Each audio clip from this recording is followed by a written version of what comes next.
तीळ, गूळ आणि शेंगदाण्याची पोळी कधी बनवलेली आहे का? नाही का?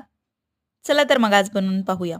याच्यामध्ये मी तीळ, गूळ आणि शेंगदाणे मिक्सरमध्ये बारीक करून घेतलेले आहे आणि तुम्ही पाहू शकता पोळीमध्ये आपण अशी लाटी तयार करून घ्यायची आहे आणि त्यामध्ये पुरण जसं भरतो की नाही सेम तसंच भरून घ्यायचं आहे याच्यामध्ये आणि मस्तपैकी लाटून घ्यायचं आहे याला आणि तव्यावरती दोन्ही साईडनी मस्त खरपूस तेलामध्ये किंवा तुपामध्ये शेकून घ्यायची आहे आणि सकाळच्या डब्यात सुद्धा तुम्ही मुलांना देऊ शकता.